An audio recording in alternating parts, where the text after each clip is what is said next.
I think we're going to begin now. The waiting room is open, so as people come, they'll be able to join us in this conversation. I want to welcome everybody to this extraordinary opportunity to speak with Pam Rockwell, who, as you all know, because we've seen her speak at town meetings and in various moments in our collective lives. Pam is the chairman of the 229 Main Street Oversight Committee. She also, which oversees the technical aspects of the cleanup. She also serves as a member of the NMI Starment Rescue Planning Committee, which is writing this report to deliver it to the select board.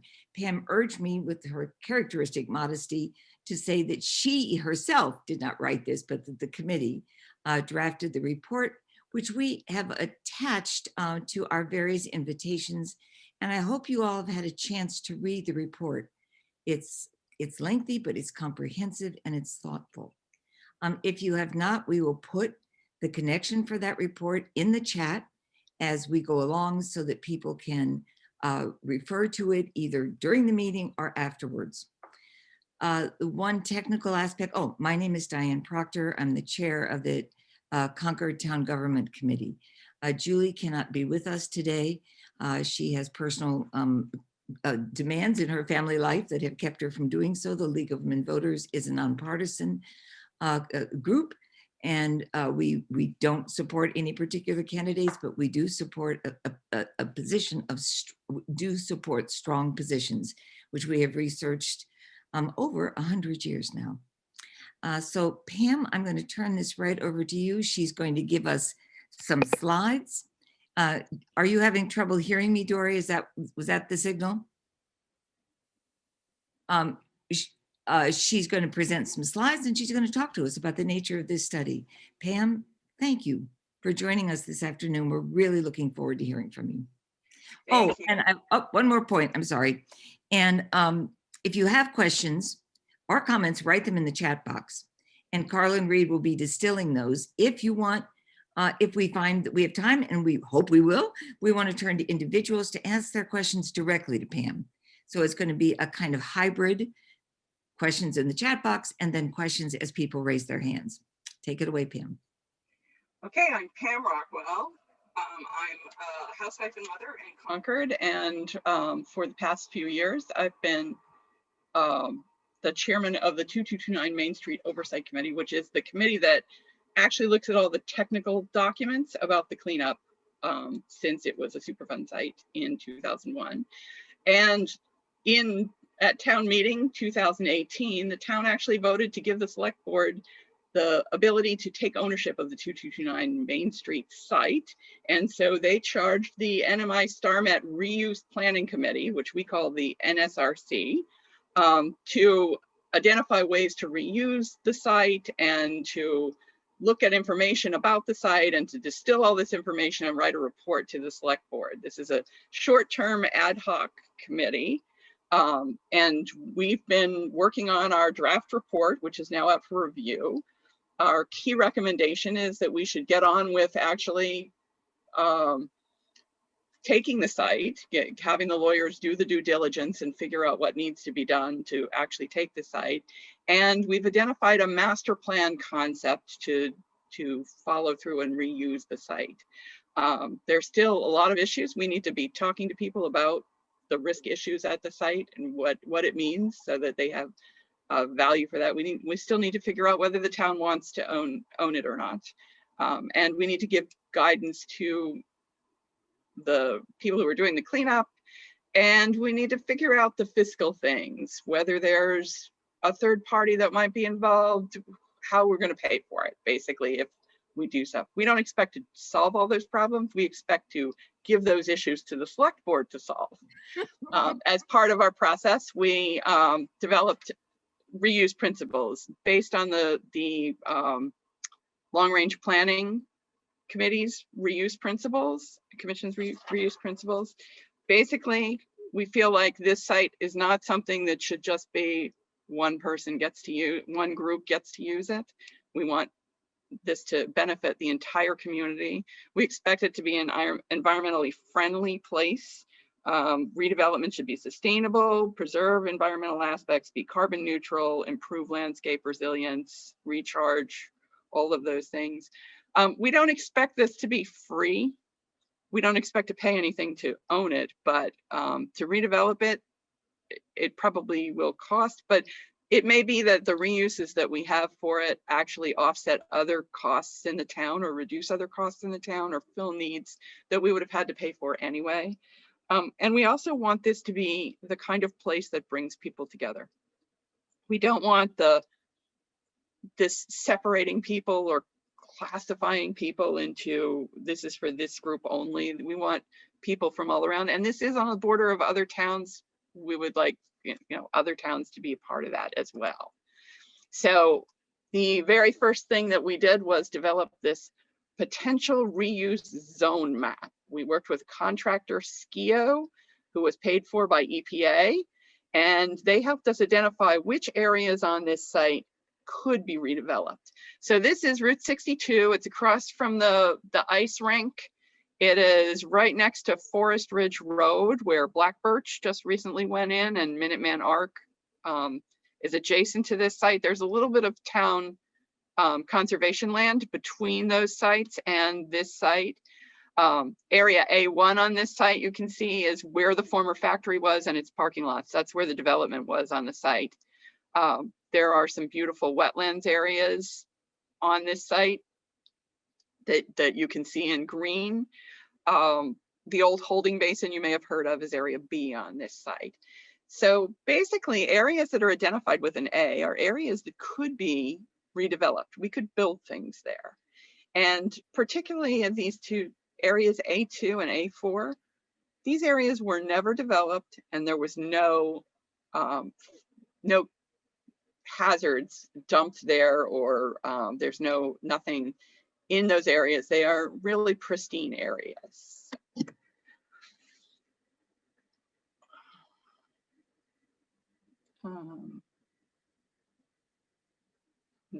Yeah, sorry, I'm just making sure I have the right. So I want to point out again where this is in the site. We've looked at this. This is an area. There are trails. You can see the dotted lines on these. These are the powder mill trails. This is the way this site connects with the rest of this community. So I'm going to jump right in and jump to the end of our document, which is the master plan concept. And the reason I'm doing that is so that then when I talk about the document, it will explain, you will have some context to explain. So my committee basically said, well, 2/3 of this site is pristine, beautiful, open space. Some of it will have to be cleaned up, but it should probably be left that way. And that includes this area here. Can you see my pointer on there? So this area here is a sphagnum bog. The sphagnum bog is a 1,000-year-old lake that is full of a sphagnum mat. So it looks like solid ground, but if you stepped on it, you would get really wet and fall in. But there's incredible wildlife here. It attracts beautiful birds. It is the kind of thing that takes a long time to develop ecologically, but it is a very rich environment. And in addition to attracting birds, it also attracts bird watchers from Concord, and most of the trespassers at the site are actually there to look at the birds on this site. We want to be sure that this is protected. This is something that putting a conservation restriction on it, or all of those areas in green there. But also we want people to be able to safely look at it. We don't want them falling in. We don't want them destroying the property. So developing this into putting a viewing platform, outdoor teaching areas, connecting with trails in town is an important part of what we're doing. And again, it's preserving over half of the area of the site to start with. So the next part of our master plan, you can see that those preserved areas, the areas over in C, D is actually an old cooling pond. We think that should be restored as pleasant recharge for stormwater at the site. So rainwater gardens, acceptable things like that. B is the old holding basin at the site. The old holding basin is going to be capped deep underground, so you can't build anything on it. And the Natural Resources Commission says it's right next to this sphagnum bog. There's no way you're going to put anything there. So it's going to be green. Maybe it'll be a parking lot for looking at the sphagnum bog, but that's it.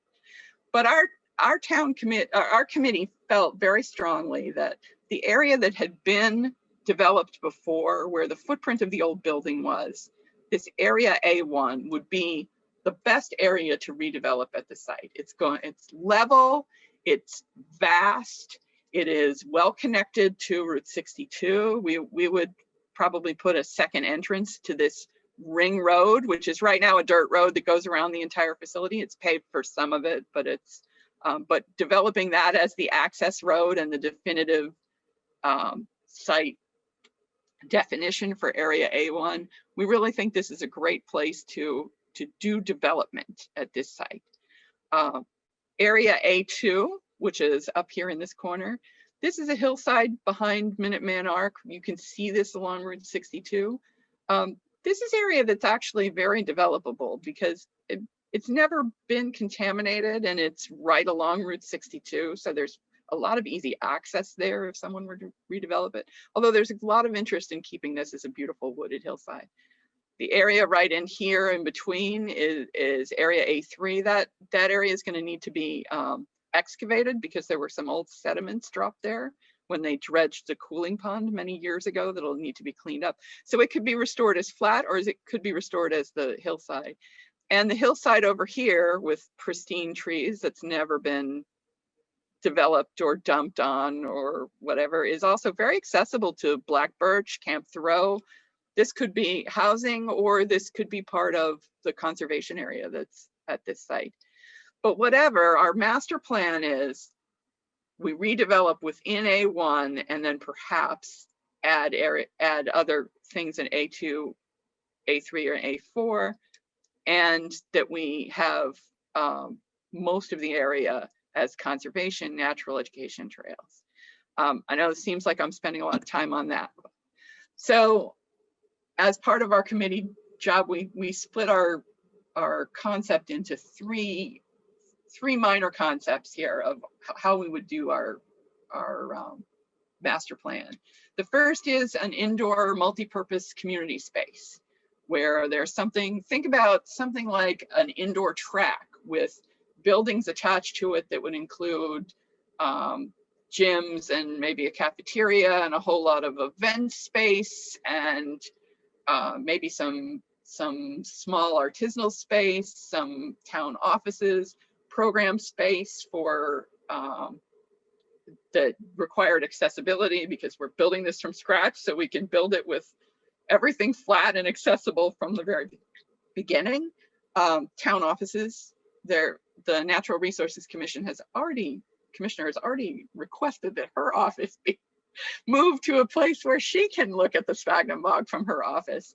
And there's probably parking that you could put in for probably 500 spaces worth of parking. More if you did this multi-level, if you actually look at the topography of this. So our view of this first area, which is municipal space, multi-purpose community center types of space, was based on a plan from East Boulder Community Center, which is also a redeveloped Superfund site, where they have an indoor basketball courts with a walking track. They actually have a pool in their site, but they also have their site, instead of looking over a sphagnum bog, it looks out over mountains in Colorado. So they have space that they rent out for weddings and events and things like that, as well. That's community space during the week and other space during, rental space. So they actually make some money off of it to offset some of their programs there. But this is a good example of a very similar site that has been used that way. The second option was basically that the same footprint, except that the main building space inside of A1 would be office or medical buildings, commercial space. And that maybe the areas in the side would have small housing developments. And those housing developments, maybe you could sell them to make money. And the office medical space was also something that you could rent out, because this was looked at as being a need in our town. Now, I want to point out that this area is zoned industrial, limited industrial, very similar to the limited industrial zone along Forest Ridge Road. And you will notice that Forest Ridge Road, there's not a lot of industry there. There's not a lot of commercial space. There are not a lot of offices there. There's the Thoreau Club and there's Minuteman Arc, and those are the closest things to real businesses that are on that site. Everything else has been developed by special town meeting approval as residents. Residences, people really want to build houses no matter where it is in Concord. So the idea that this could potentially be a commercial space, I think people are looking on that as maybe that's not the brightest thing to do. The other concept is really build up within that ring road and don't develop anything outside of that. You know, maybe there would be a little parking, maybe there would be a sports field where the area in A3 was leveled, but basically this is the most environmentally, we are limiting ourselves to just within the ring road for development. Everything else is green space. And the idea would be that this would be something, if you think of the behind West Concord, where there's the apartment building that's next to Neshoba Brook, and there's a nursing home, assisted living facility there, and there are a few businesses there where things are tall, things are compressed, so that you're not taking up a lot of open space, but you're getting a lot of mixed use in this facility. And it could still include indoor recreation space and municipal space as some of those mixed use, but the idea is to stick within that boundary. So this is the master plan: build within the ring road, conserve the other areas, and potentially later build things in A2 to A4 for some. And then we have the recreation municipal option, we have the commercial option, and we have the very concise build only within the ring road idea. So now I'm actually going to go through what the report looks like, the 50-page report that's going to have even more added to it. It starts with a site history. This was a specialty metals manufacturer. The DEP cleaned up the holding basins, led the cleanup of the holding basin sludge that was outside of the depleted uranium sludge that they dumped there over time. And that sludge was gone before it even became a Superfund site. In 2001, it was listed at Superfund listing. We used a company that ran this, Nuclear Metals Inc., which later became Starmet, basically said, we don't have the money to do the rest of the cleanup at the site. And EPA began doing the oversight of the cleanup there. The buildings were removed in like 2011 to 2015. And in 2015, EPA released their record of decision, which said that this site was going to be cleaned up to a residential soil sample, soil cleanup level, so that there was very limited risk, so that you could live there for 70 years and not have an increased risk of 1 in a million chance of getting cancer by living there. And they were going to clean up the water at the site. And that involved putting a buried concrete containment facility underneath, down at the level of the bedrock, around the things that had leaked down that could potentially contaminate water. In 2018, town meeting actually voted to take ownership of this site. And that's what triggered this reuse effort. Is there a problem, Diane? Sorry, I can't hear you. I was muted. I just want people to know that we've just put a way of connecting to that study in the chat box. Excellent. If they've not had a chance to read it. Thank you. Go ahead. Yes, and I'm assuming that most people haven't had a chance to read the whole thing yet. So it's really good. So in 2018, town meeting voting to take ownership of the site is what triggered this NMI Starmet reuse planning committee's actions, We worked with an EPA consultant. We had a planning forum. We developed our reuse zone map. And now we've been identifying our issues, and we've gone to lots of town committees and groups and talked to them about what they wanted, come back, developed our master plan concept. So the next section of the document is the reuse implementation issues, right? This is risk communication, making people comfortable with the idea that this wasn't a contaminated site and it's been cleaned up, and getting comfortable with that. Evaluating the liability issues, talking about housing at the site, talking about the recreation needs of the town, potential options for taking ownership of the site, financial considerations, the context of other town development efforts, and just a whole lot of examples of the site. So risk communication, getting people comfortable with the idea that once the site is remediated, it will be safe to live there, to work there, and to visit there. So I want to point out that there's a whole lot of work that's already been done. There is no longer a company at this site that's pumping out smoke anymore that could there's no longer buildings that could catch on fire and spread contamination at this site. The buildings are gone.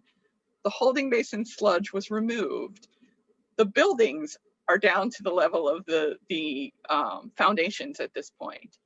There were buried drums from one area that were dug up and removed. A cleanup is happening of organics that were found in the water there, that's pumping and treating them across the river in Acton right now, because it turns out that for all that we're worried about uranium and beryllium, the chemicals of concern at this site, it was the ordinary solvents that were in everything, the PFAS, the 1,4-dioxane that's in everybody's contaminated site, that's in everybody's water supply across the country right now, that is actually something that we're fixing at this site.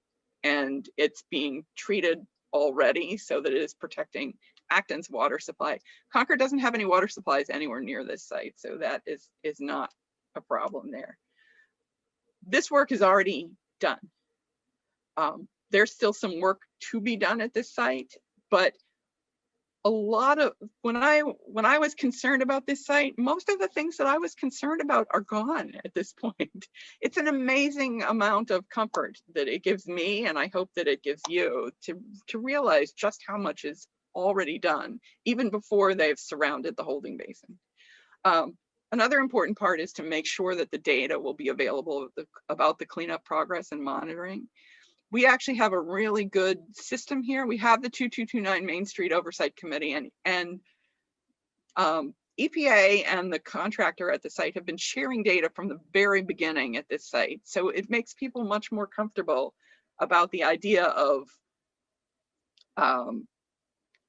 that we have the data to look at. I went to a meeting about the Grace site, which is across the river last week. And, they gave information about one data point, one chemical of concern. And they said, oh, look at this, it's better at this one place. Isn't that great?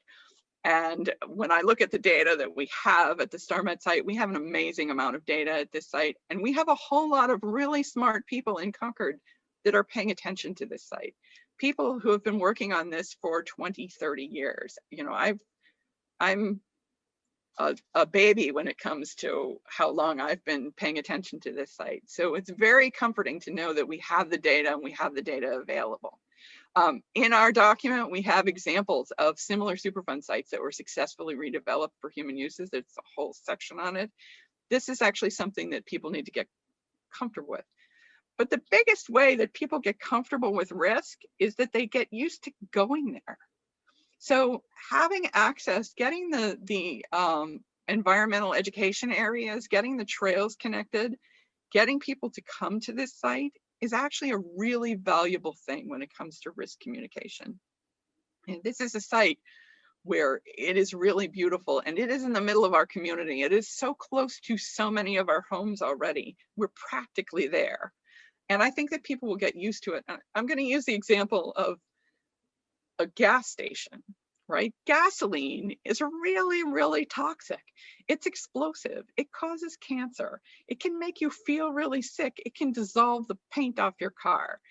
You know, it is the #1 contaminant of Superfund sites across the country, is that you have basically fuel oil leaking from underground tanks. We go to gas stations all the time. I remember a few years ago, a gas station attendant in another state smoking a cigarette while he was pumping my gas. People do get used to really dangerous things really easily when it's been a part of their lives all the time, and when they feel like they have control over the risk. And that's what actually having the information, having the examples, and going there will help. If we can actually get people going to this site, then people can get comfortable with it and use better judgment about figuring out what the risks are at the site. Another thing that helps with that is phase development. It may be that we're more comfortable with the trails and the parks to start, and then we build some buildings, and then we think about housing. I should point out that the housing people are not crazy about phase development because they're worried that it might never happen. But phase development is another way that we can sort of ease into what we do with this site. There are concerns about liability, that if we were to take ownership of this site or be at this site, that somehow Concord would become responsible for this site. This site is really, really unique because there are 3 principal responsible parties who are liable forever for the contamination at this site. One of them is the US Army, and the US Army has something called the Judgment Fund, which is where they pay off all of these Superfund issues and various judgments against them. And it is a judgment when you are against you when you're when you're paying off a Superfund. So the US Army has deep pockets, but they are not the sole principal responsible party. So they're not just bringing in soldiers in to turn our facility into something else. And they're not just taking ownership of the property and turning it into some kind of army base. They are working with the other principal responsible parties, Textron and Whitaker, who are responsible for, I think, about 2% of the cleanup costs. But they are providing the project management. So because of that, because they will be liable forever, but they're not really paying all the costs up front for that, they have great interest in making sure that there is a complete cleanup at this site, because they do not want this coming back, digging it up again later. They might be responsible for more of it than the 2% than they are responsible for now. So they are being very responsible about getting on top of issues before they become a problem. And an example of this is the 1,4-dioxane that was found in the water that was going under the river towards Acton's wells. Now, something that they do not want to be involved in is cleaning up a drinking water well. So they jumped on that, took immediate responsibility for it as soon as the technology became available to detect this 1,4-dioxane. There was basically a great improvement in the technology that we could actually detect it, where there wasn't a way to detect it 20 years ago when the Superfund process started. They found it, they started a cleanup. That cleanup is already happening. They didn't wait for a decision, they didn't wait for somebody to tell us, they just did it. That's been the way that they have dealt with all of these things. And I think that actually, because of this sort of adversarial relationship between the principal responsible parties, that puts us in a better position. EPA would also like there to be a responsible owner at this site. The Starment company just doesn't exist anymore. There's no employees.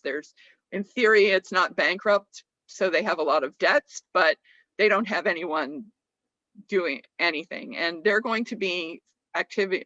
EPA does not want somebody digging through the cap of the holding basin when it's cleaned up. They do not want somebody disturbing sampling wells. They do not want somebody digging a drinking water well at this site. Those are the sort of activity limitations that need to be enforced. They would like a responsible owner to be taking care of this site, and a municipality is a really good owner. So they have a way to make basically the liens on the property disappear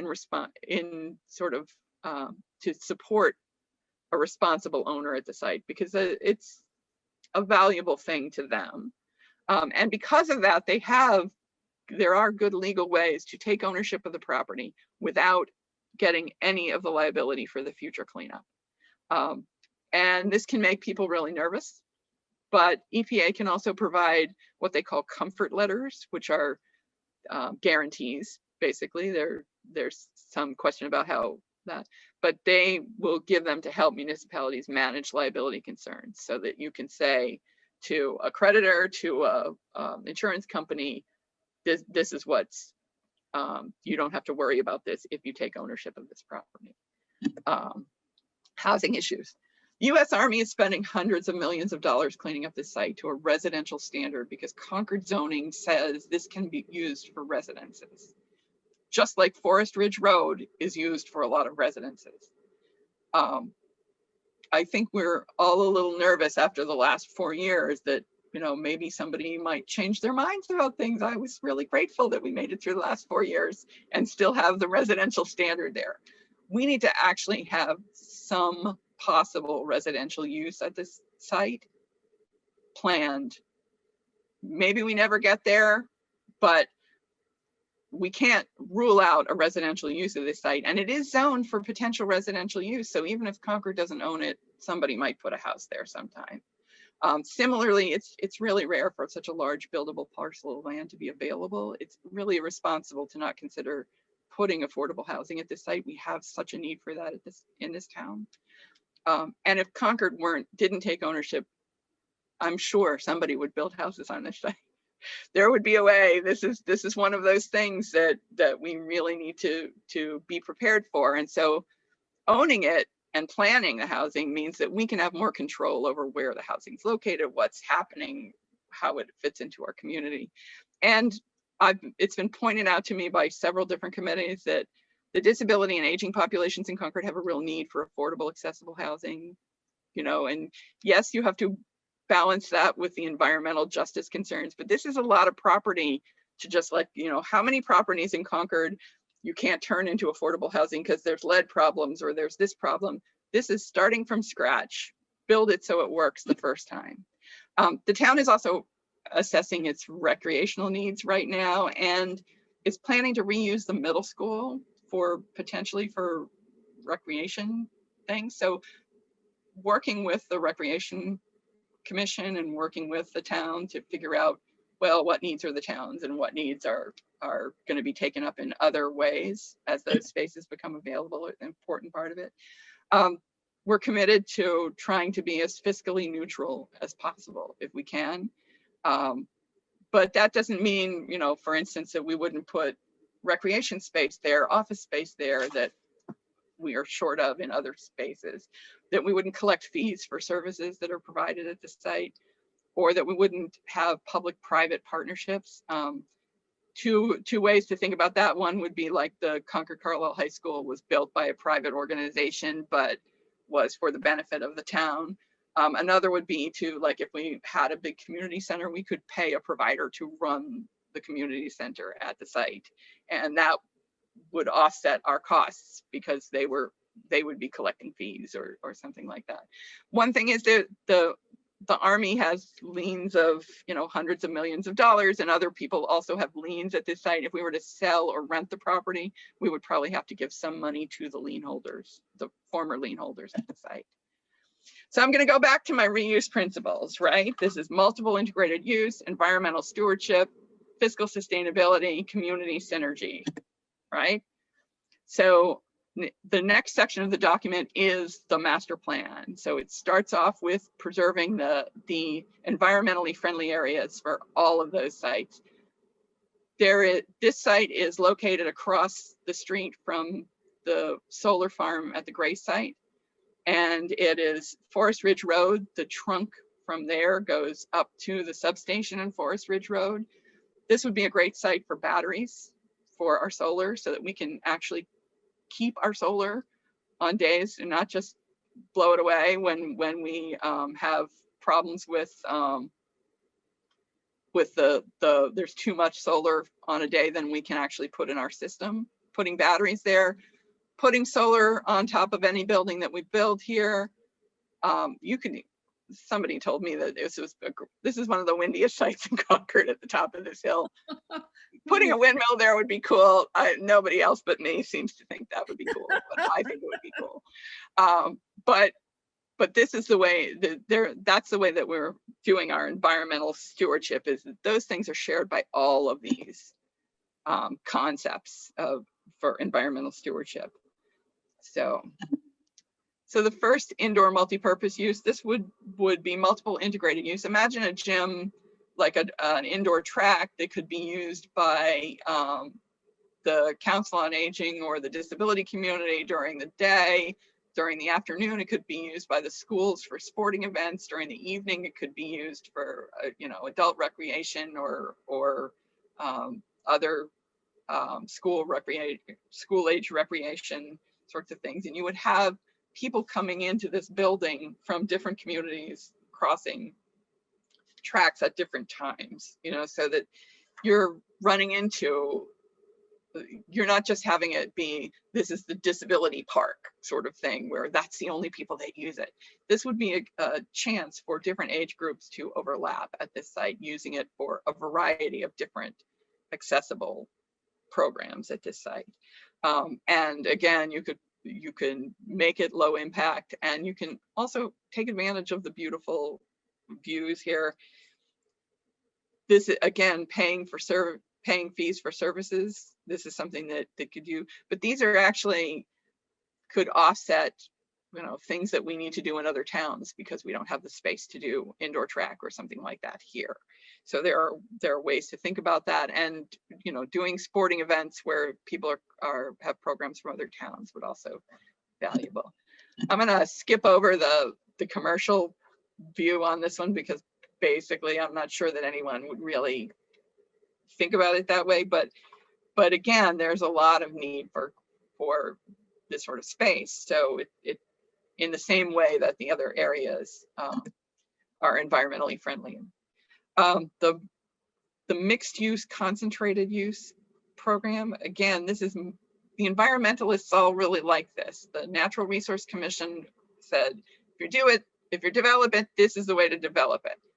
One big heavily developed area and as much of the open space as possible to make this as environmentally friendly as possible.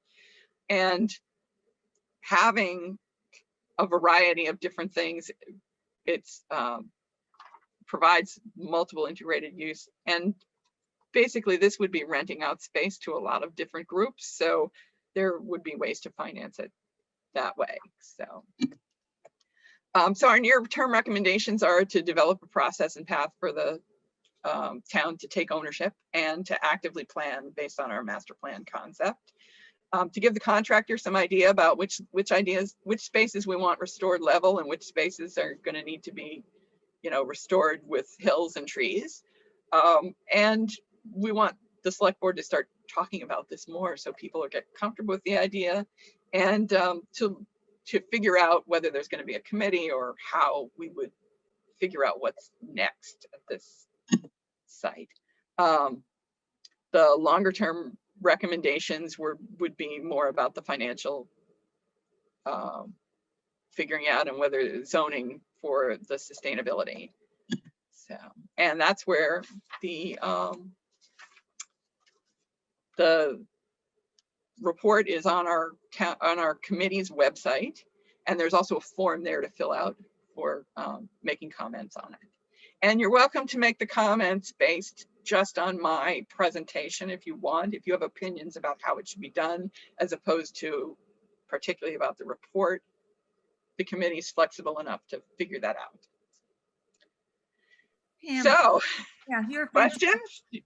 You're fantastic. I mean, this is such a comprehensive plan. I mean, having read now all 56 pages, I think it's 56. I really I enjoyed how much I learned as a result of that effort. Now I'm going to exercise the prerogative of the chair to ask a question. And then I think if you want to stop screen sharing, we can see everybody. And between you and Carlin, we'll make sure everybody who has questions has a chance to answer them.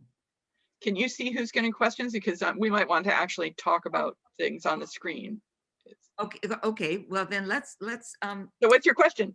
okay, I have a very really dumb and simple question. I've never walked on this property. I've never been over there. Is it an easy place to access for folks who are unaccustomed to spending time in that space? Well, it's a pretty steep hill. There's some pretty steep hills getting up into it. If you were walking from the street, you are walking up a hill. Right. So that's true, but it's also, you know, there's going to be some parking at the site. There's probably going to be public transit that comes from Maynard and Acton down Route 62 to the West Concord train station that will probably stop there. So there may well be that's something that connecting that is a priority, I think, to something that's already going on in these other towns. And so there are ways like that. If you live in Thoreau Hills, you can walk through the trails in the back. People already do this. Right. That's what so that you want us to become accustomed to this space, to be less intimidated by it. And so I just wanted to give people a sense for how to do that. Do you think the league would want a site visit? You know, it would be actually quite interesting. That would be fantastic, Pam. So we should talk about that afterwards. Okay, Carlin, we have an order in which we'd like to begin the questions or the comments. Okay, sounds good. Pam, excellent presentation. The first question deals with, I think what some folks would say the heart of the question is the liability issues on this and risk management and risk communications. The question I'm seeing is from Nancy James. And Nancy, I'm hoping that you're willing to follow up if I incorrectly paraphrase this, if you want to add on to the question. Sure. The question and comment was about the status of the report. The contention is that the report is not an independent analysis, but rather an advocacy document, and that it's not objective. Nancy, did I phrase that correctly? Well, those are, yes, my latest objections. Do you want me to speak to Please what do. I have sent? Well, So Nancy, can you see the screen? No. sure, yes. So I put up the comments that you had given me earlier about your concerns. Good. So you can use those to work with. Yes, well, there they are. Also, in addition to the fact that, which was the newest fact, that the Army Textron Whitaker had written the liability assessment, which is part of the report. And that liability assessment troubled me to begin with. And then when I asked Gary Kleiman, who wrote it, and he said that, I thought, well, you know, this is a problem. My professional years, decades, are in the risk and risk transfer. I can say that the insured party attracts lawsuits. I think probably, well, I don't know, wouldn't have access to the insurance plan for Concord, that pollution liability insurance is already in place with regard to taking over White Pond. White Pond and the blue-green algae that causes all sorts of lung problems would necessitate that. So in my experience, you get a couple of lawsuits from youngsters, most particularly with lung problems that don't seem to be mitigated, who have been swimming in White Pond with or without permission. Then, you know, the ultimate consequence, worst case, is that Concord is uninsurable with regard to pollution. And here we are sitting on a nuclear waste dump. In addition to White Pond, which can be closed, and then the great big wall built around Starment. So that's kind of the worst case. But, you know, So let me respond to some of that, and we can talk back and forth about it. The ownership issue. This committee's report is triggered by the fact that town meeting did vote for the select board to take ownership of the site. So taking ownership is one of the things that is kind of assumed at the site, except that this is all of us, because of the political nature of things over the past few years and the way that science and agreements have been concerning, the access to the information has been concerning.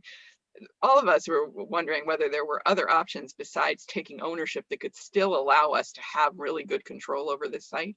Because that is the problem, is that if we don't control it, someone else might, and someone else might find other ways to do things that are not things that we want, or might not stay on top of it. They might just not care if there's polluted water coming off the site or if something like that. So that's from my perspective. I do see ownership as being the best way to control things at the site. But you raise an interesting question, which is whether we become uninsurable because of that, because of the potential of there being some issue in the future that we're not. And I'm going to say that from EPA's point of view, from the Army's point of view, it is so much better for them to have a responsible owner of this site to deal with, instead of somebody who might potentially dig through the holding basin or do something inappropriate at the site. That makes it much easier for them to deal with. I watch what's going on with the Gray site across the street, and I do have my concerns that that company has its own interest in mind, whereas we have another way of thinking about it, having this adversarial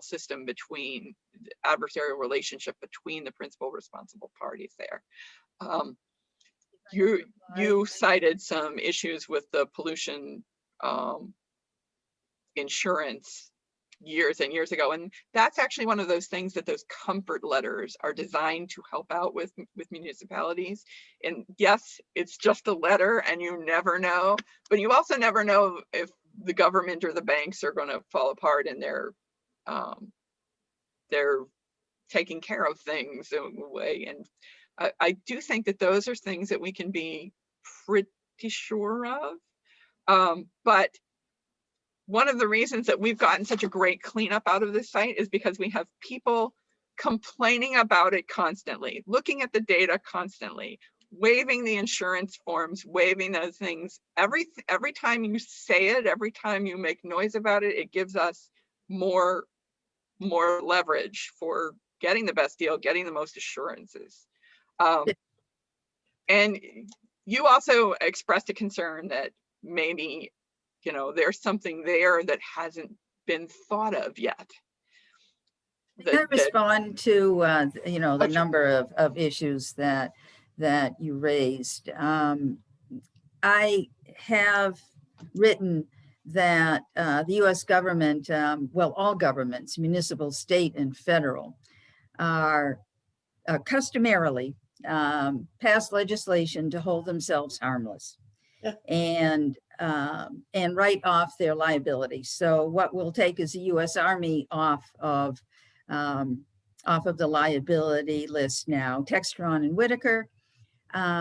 Corporations have a wonderful way of maneuvering corporate issues to avoid liability. And we see that all the time, and certainly Starment did. So, and I also brought up the issue of 2020 hindsight, that what we don't know now about pollution problems to the human body, much like nanotechnology, which I predicted 5 years ago would be the next $100 billion health issue, as nanoparticles attached to every single organ in the human body. And we don't know that now, we can predict it. And certainly with radiation, we know that, it lasts basically forever and ever, but that in proximate sites to nuclear power plant failures, radiation buttons are worn for, at this point, 6 decades later still. So and the fact that town meeting voted on it, I hear at other meetings, particularly NMI report by Gary Clayman, that it's not exactly certain the takeover. With regard to third parties, it's my opinion that we have so many environmental protection laws, statutes everywhere, that those can be invoked to force third parties in responsible stewardship without the town of Concord being ultimately responsible for it. That the liability, the insurance, the care, the maintenance, the ongoing concerns would belong to a responsible, even an irresponsible third party, who then gets pressure from all of the statutes that we have enacted over the decades to protect the public health and welfare. So those are several of my responses. I do think that we had an example of an irresponsible third party, which is Starment. So, And look what happened. It became a Superfund site. but that was the irresponsible third party. In other words, we need to be careful. The rules have always been there. So this is, and it was a sort of- Superfund site, so it got Yes. cleaned up, didn't it? And it didn't get cleaned up thanks to Starmet. It got cleaned up anyway, of course, with US taxpayers' funds. But so you see that we do have the legislation and we do have the power without assuming as much as concerns me, certainly. well, I think the goal would be to never have this escalate as badly. Pam, we have about 7 or 8 other questions to get to today. Okay, let me go through. I want to mention the one thing though. The other thing is that this idea that something might be there that we haven't been able to measure yet, that like nanoparticles. So nanoparticles, PFAS is an example of that. Endocrine disruptors like PFAS are an example of that. These are chemicals that in very, very small quantities can cause problems. PFAS is from Teflon. It was used in households, but it was also used at Starmet. It was used at the Gray site. It was used a variety of places. It's something that, again, they noticed it long after all the agreements were written, and they have started dealing with it, and they are treating for it already. So they're trying with that. And those chemicals that they've found in the last 10 years that have been added, these are all things that are problems everywhere. They're not problems because this was a nuclear site. They're problems because these are used in homes and in businesses and in products everywhere. So this idea that there's something hiding at this site that might not be hiding in your backyard or at some other site that Concord already owns. Okay, Pam, I think we can move on to the next question. Okay. We have Well, 2 other. Nancy, are you comfortable that we covered? Can we see everybody? Is it possible to see everyone? Okay, you want me to stop sharing my screen? Yes, please. Yeah. Thank you. I think you were asked to it a while ago. Yeah, that'd be great. No, she needed to put up that Yeah. slides because she wanted to use Right, it okay. and deal with Nancy Okay. James. And that was the way we were. Well, we gonna might want to do look it. at the map again. Okay, So, can we now move on to the other questions now? Is that now it's possible? Somebody up there. Here we go. All right. Take it away. All right, I'm going to put in 2 people up here. The first is going to be Terry Rothermel, because he was holding up a question. I couldn't quite read it. And the second person after that should be Dory Keogh, who has a question about underwriting the development. So Terry, I think you're probably up next, please. Go ahead, sir. Thank you for seeing my sign. I don't know how to do chat well. Pam, thank you for your usual good presentation on this site. Your work has not been that of a baby. Secondly, I know I'm going to be speaking a little bit against my former insurance person. When I watch this as a housing advocate, not many things have changed in Concord. We have traditional high priority for open space. We're up to close to 40% of the town in open space at this point. Affordable housing has always been number 2. In this report,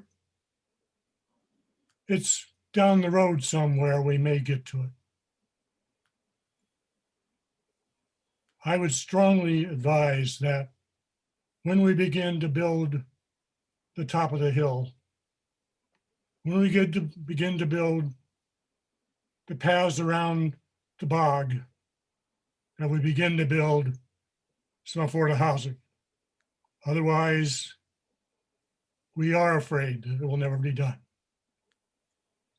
So we expect town meeting to agree with that. We asked as a town that the state and the federal government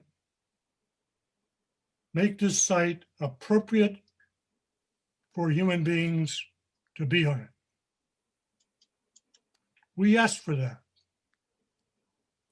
And then when we finally get to the point of taking ownership, we are not too enthusiastic about why we asked them to clean it up so well. We need to do what our priorities in town says we ought to be doing.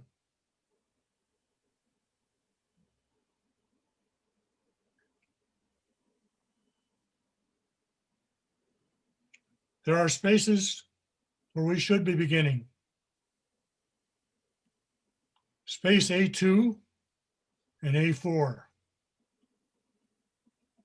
A2, so that housing has shown its presence, and not start with A4 where it could be hidden. And we have paths around the area first, and commercial uses for games and fields second. Then when we come to housing, people will say, no, that ruins the view. That ruins the park. No, we need to follow our priorities all at once and stop giving top priorities to some.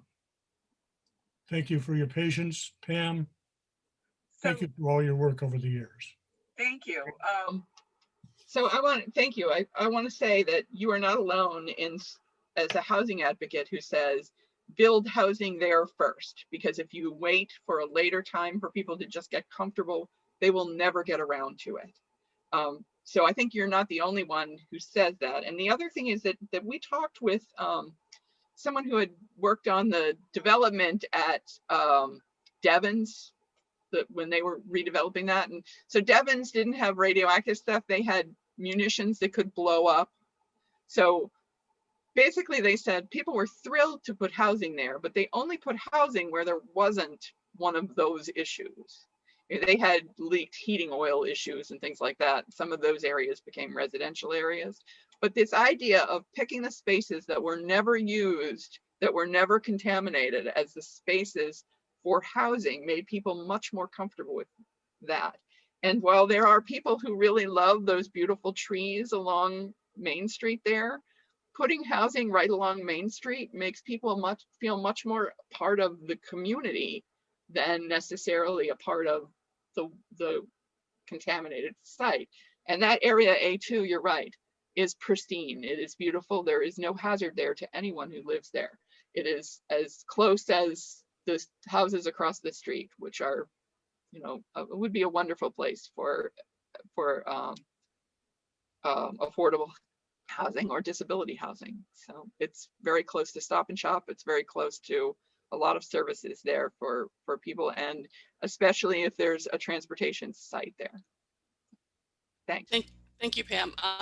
Again, going to Dory next, and then after that, Tim Rose. So Dory first, and then Tim Rose. Okay, go ahead, Dory. I had several questions, Pam, for you. One is, are you speaking for the entire committee in your presentation? Where I don't actually say I'm speaking for me, I speak for the entire committee, yes. Okay, Because good. the report is from the entire committee. And no, you know, there were parts of the liability issues that were originally things that I wrote as part of the risk communication thing that got pulled aside and fixed by the the contractor at the site who knew the language correctly for using for liability language, but it was not written by them. I So see.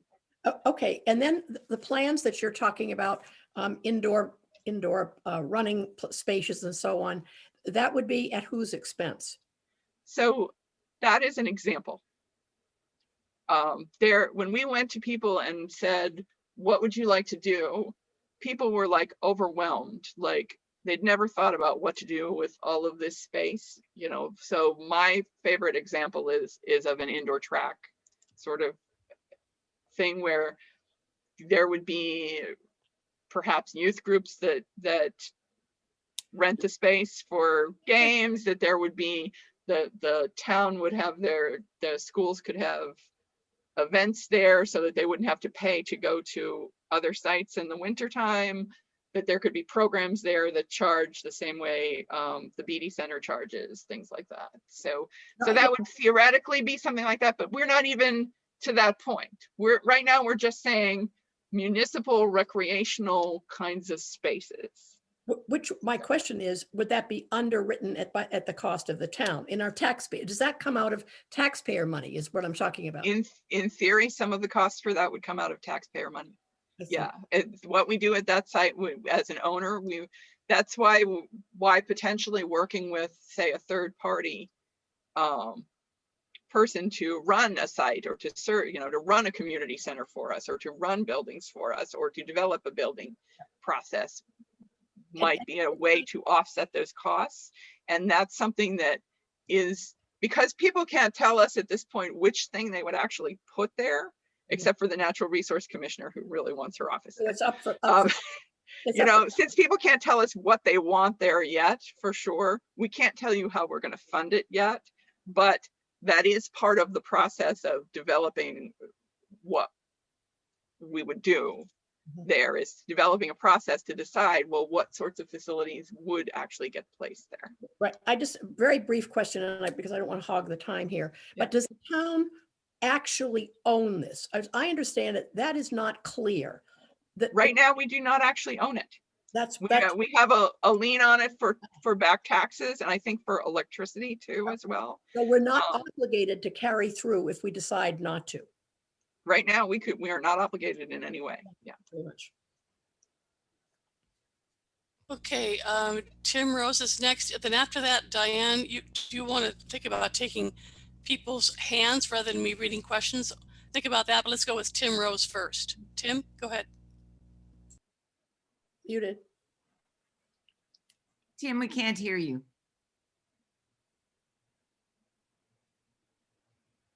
Thank Can you hear me now? Yes, terrific. I'm sorry. I was going to say, when I raised my hand, I didn't realize that was going to push me up to the front of the list. So I'll have to collect myself quickly. And having watched what Pam said, I thought we are very lucky that we have Pam following this as long as she has. And she referred to her as being a newbie on the group, relatively speaking. I'm the oldie on the group. I've been doing it for 35 years watching this, and have been a member of the technical group of CREW, which at one time the Citizen for Environmental Watch was a largely activist group, and certainly was very important in having this become a Superfund site in the first place. But as time went on and we became more, I would say, comfortable with the Maximus, the group that's doing a cleanup, it became obvious that these people are doing a fine job. And we CREW members have been involved to these meetings with the EPA and the 2229 committee as well. And as a chemist myself, I'm following what they're doing and surprised how detailed it is. People have said there's been more money put into this Superfund site than any other one in the country. And I wouldn't be surprised. So I feel quite comfortable with what they are doing. I recognize, all scientists do, there is no zero risk ever. And there could be something that's come up. And we have, as Pam has pointed out, the 1,4-dioxin and the chlorofluorocarbons, or the SFs, PFS, whatever they're called, clearly were not seen 5 years ago and have popped up. And Demaxis has just stepped up and taken these right over and dealt with them as if they were been known all the time. So I'm really happy with what this group is doing. I don't, however, have much understanding about insurance and liability and what's going to happen, except it appears that EPA is certainly following this, and this group clearly has many times come to our technical group and said, it really would be helpful if Concord, as a town and a municipality, could show some leadership on dealing with what we're going to do with the site when we get done, because it gives us much more leverage in dealing with these responsible parties. So I would say, for the most part, this is quite on track and things are going, and they are ahead of, I mean, this site isn't going to be fully cleaned up for 5 to 7 years before it gets to residential levels. And there was an enormous push by many of the scientific groups in Concord to get this cleanup to residential levels. And for us then not to make use of that, I think would be a shame. Thank you. Tim, that's so helpful. I do want to point out that some of the original people who started the cleanup, looking into cleaning up before it was a Superfund site, before it was a DEP site, Barbara Ramsey, Terry Armenti, I don't know if you remember them. I'm pretty sure they were League of Women Voters They were. people way back when. Mary Jane Williams, Judy Skutnicki. Also, there have been a lot of strong women that have really contributed to making sure that the science is real, that you can't just brush it off as a businessman and say, this is good enough. Don't worry, honey, this will be fine. So we appreciate that there have been so many people like Tim that are scientists who know what they're doing, who are paying attention to this. I think it's sometime, Pam, a plaque, and I'm quite serious about this, that honors those folks, that gets put on that site, just to remember who it was that really pushed and informed the town is a really good idea. So let's try to remember that as we move forward. I think we'll let people raise their hands, Carlin, if that's okay with you. And we're going to start with Ann Hayden. Ann, do you want to unmute yourself? There. Yes, I'm wondering, are there places on the site, you may have mentioned this, but this is just for clarification for me. Are there places on the site right now that have absolutely no hazardous problems, are totally okay, and could be developed if nuclear metals hadn't been there? It's not the right way to put it, but it could be developed right now, you know, and conversely, I guess, what is the place that is a problem and that has to be sure that more work is done for it to be safe to do anything on it? Because it sounds like what you did say is that water is not an issue for any part of the site, because you've mentioned just water going down, going under the river. And so it's another place that is dealing all the water issues. So I'm just trying to get clarification on what area do we really have to be worried about? And are there areas that you could develop now if it was possible without doing anything else to it? So water is an issue at the site if you were to dig a drinking water well, and there are no wells at the site for drinking water. They're for sampling wells to check what the problem is. But as long as nobody digs a drinking water well, yeah, but a lot of people, people in Concord don't have their own wells. Yeah. They get town water. So that is it more of a, even though you get town water, water is still a problem on the site? Well, good housing. From environmentally speaking, there may be a point where people want to use gray water, for instance, to flush their toilets or something like that. You couldn't do that right now. You couldn't dig a well there for municipal, for your own purposes at the site right now. And water is precious. The idea that we're going to write off a bunch of water and say, we're never going to need this. Yeah. We're going to need it someday. Someday somebody is going to try to put a well there. So we need to be prepared for that. Okay. The area A2 that I talked about, that is pristine, never been touched. Okay. It's the hillside that was there when they built the facility. They haven't dumped anything there. Nothing has spread there. There's nothing, you know, that you need to do anything about. You could develop that right now. Area A4 also, it's a little steep. It backs up to Black Birch.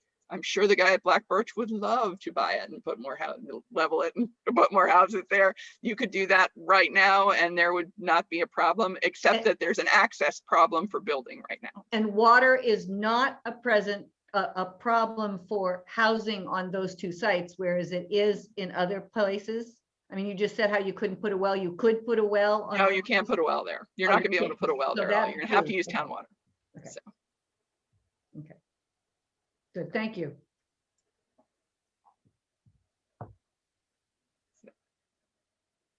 was there Evan Phillips or? Yeah, Diane, you need to unmute. Oh, that's clever. Yes. Janet, do you have a question? And then Evan? Oh, I Janet? just looked at the Go ahead, size of Janet. the building and multi-use building, and I thought maybe they could put town meeting there. Yeah, But- we've been concerned about that. That's a. So that is an interesting idea, that this is a place, you know, right now we keep building our high schools with, building our schools with auditoriums that don't even hold the whole school, much less something big like town meeting. So if you wanted to build some kind of community theater or a large room that could be used for town meeting sorts of things, that's a very appropriate municipal use sort of thing that could fit into either the recreation concept or into the mixed use concept, that might be something that would be there. It could be something that could be used as a theater for other reasons, other times, or for some other purpose. But that's actually something that's really important to coordinate, because they're also talking about redeveloping one of the middle schools as recreation or potential as meeting space. So figuring that out, coordinating is a challenge right now. So it helps when people are on one more top of that thing. and know. Back when Art DeLong was the principal at the high school back in about 2006 and thereabouts, he advocated for a field house, which of course we've never built, but it would have housed an indoor track, because we can't do track in the winter at the high school, and he envisioned using it for town meeting. Although busing the kids from one side of the town to the other for this might be a pain in the neck, but that is the end of the town where the buses stay. So, well, of course they have to So take kids back. So that is exactly when I talk about indoor recreation space that could be, you know, used for, you know, council on aging, disability during the day, could be used by the schools in the afternoon, could be used by other groups in the evening. That's exactly the use I was thinking of. And that's one of those fiscally responsible things, because right now, Concord does all of our track meets in the wintertime in other towns. We host home track meets in other towns because that's the way it works if you don't have indoor track space. So, and indoor space to exercise when the weather is bad, it's valuable. Thank you so much. Evan and then Dee. Yeah. I'd like to know where the sewage that will be generated by the site will go. So it's certainly, there are plenty of spaces on this site where you could put septic. The septic system that was used when the site was in use is actually part of an area that's going to get dug up and regraded as something else because of where it is. They in fact dumped the sweepings off their floor into their lab floor into their septic system. So that's going to get cleaned up and go away. So that will not be a place where you can put a septic system. A3, that area that's going to be dug out, that actually might be a very fine area to put a septic system for the site. Stormwater management would certainly go into the old cooling pond area. That's sort of already what it's designed to do for the site. But septic would go sort of could easily go in the other direction under whatever we do with area A3.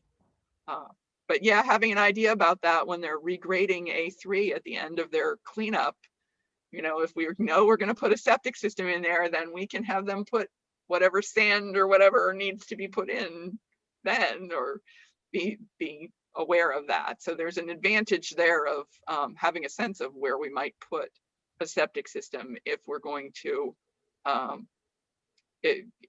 before they actually, you know, plant trees on it again. So. That's such a helpful question. Thank you so much. Dee. Thank you. Pam, first, thank you for your presentation. Thank you for your years of work. And also in co-writing the paper that you did, the report that you did. I have 2 points of clarification for you. The first one is, if the site is restored to residential use, must you have residences? So Good question. no, it's zoned for residential use and we don't have to, but we do want to make sure that it is cleaned up to residential use. So we do want to plan for it, and we're not trying to defraud the government and say it's not. I'll have to say that the number of times I spoke out against things, residences being put in on Forest Ridge Road, where people looked at me like I was a crazy person for saying that. I think that there's not going to be a choice in the mess. Somebody's going to put a residence here someday. Well, I just I'd wondered love if to there think was- that we could prevent that, but I- we need to plan that in 50 years, nobody's going to think twice about that. Right, I'm So- just thinking about the, if there was some sort of legal obligation, if it were remediated to residential use, that you did have to have residences there. Because I some don't of the examples you've given are ones that don't include residential use.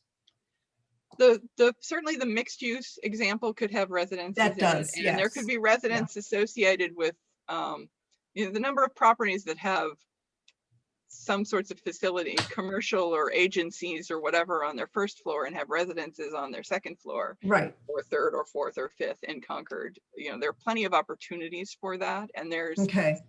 again, it's a really desirable community. Right, I just wanted to know from a legal Yeah, standpoint. there's nothing that says that we would have to, but I think that it's, we don't want them spending an extra 25 million cleaning it up unless we're really we'd be facetious if, I don't know. It almost kind of borders on fraud if we're saying, well, we're never actually going to put a residence there and we insist that they clean it up for a residential exposure.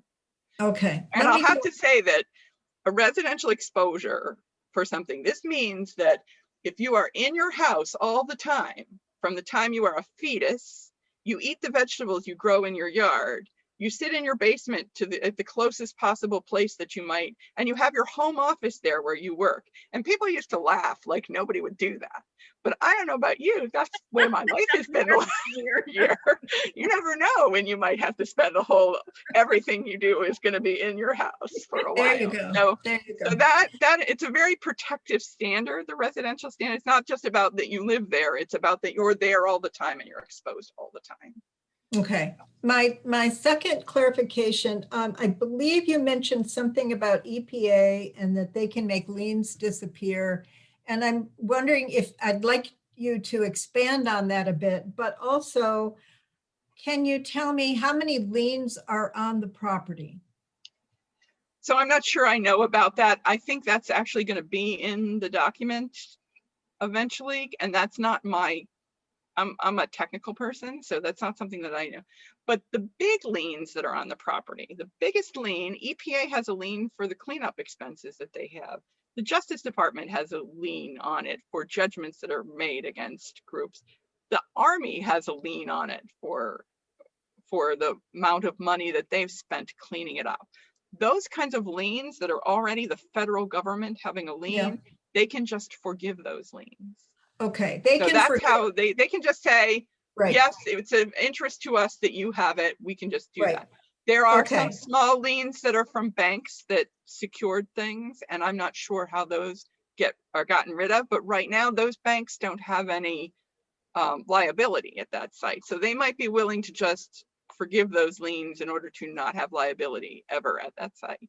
Okay, so do you anticipate that if the select board, as you go to have the select board review the project, that the next step involves a financial analysis, that it would then discover all of the liens that are on the property and the status of those? I believe that information is already available, but yes, the next step in ownership is getting the lawyers to do the hard work. Okay. And the reason that wasn't even thought about doing last year is because we'd run out our legal budget on that. But this year, it's time, that is money that we're going to have to spend at some point that we will actually, you know, I don't know that there's a recovery way for that or whether you can get a grant for that, but that's definitely something that we need the lawyers that are representing us to actually make the final decisions about that and to present the options to the select board. So. Good, thank you.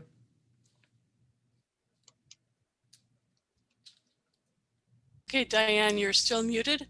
There are 3 people who have asked questions in the chat that have not asked yet, but there may be somebody else that you want to call on. It's I'm up going to to you. start with Claire, and then Carlin, will you take over after that? Thank you. I muted because somebody came in our door and I didn't want to have background noise.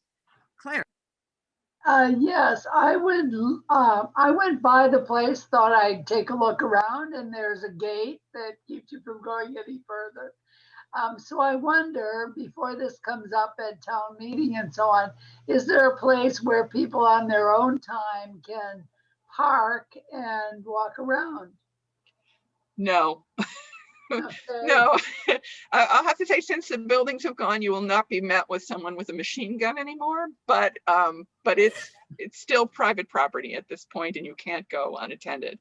Okay. I think that people do trespass and come in from the trails and look at the birds, and they do get shooed off, but usually the people that are there will shoo them off slowly so they get a chance to look at the birds. So you can trespass, but I would not trespass. I think it would be nice if the league, we could arrange for a site visit for people to walk around in better weather. And this is something that's been done even during COVID. I know the Recreation Commission did a walk around there and looked for things because they're working on their recreation plan. So, but basically it's private property. Don't go there. Okay, so yeah, I think that should be made clear to people. Yeah. And, you know, if there are any scheduled times when it's open, let people know about that. Thank you, Claire. Thank you. Carlin? Sure. In the chat, we had questions from Peggy and from David. They both deal with liability, so I would suggest we take Peggy's question first about chemicals later being ID'd. And then David, if you want to take your question regarding the tension of liability assessment. Peggy first. Muted. Peggy, you're still muted, sorry. I love saying that to you. Thank you. No, I just threw that in there to have an easy, hey, let's address the liability. And I feel that Pam has done that well. So don't need to ask mine anymore. Okay, thanks, Peggy. Let's go to David. David Allen, do you still have your question regarding, you'd asked about the tension of liability assessment, yes or no? Go ahead, David. This is going to be the last question, so. If I might, instead of the liability, I'd like to go back to Tim Rose's. For me, anyway, Tim went to what has been fundamentally underlying a great deal of discussion here. There have been a large number of potential threats that could arise out of whatever the town does with this property. That's not a shock. We had nuclear things going on here, and of course, you can get really terrible results out of that. My sense is the underlying question has been, what are the probabilities of those terrible things happening? For me, anyway, I have to say, Tim bringing us, and thank you so much, Tim, a look way back there, decades back, from one of us who is technically far beyond where most of us are on some of this, and been active and put your own efforts into it over long years. For me, the picture you painted suggested that the potential liabilities here are probably not as great as some of the potential payoffs. In fact, you could go so far as to say, not de minimis, but quite small. I invite each of us asking ourselves this question: what's your sense? How serious is the possibility that one of these boogeymen are going to pop up? Or no, if that really is 1% or 1/10%, maybe it's just not an issue. Maybe we need to get our hands around the rest of it. Enough. So I'm going to point out, that PFAS came up within the last year. I mean, Massachusetts changed the standards and they looked more carefully and they found it and they're dealing with it. You know, I think that in Concord, we have a phenomenal number of people who are paying attention to this. We have all the experts here. It just really is amazing how many people like Tim Rose,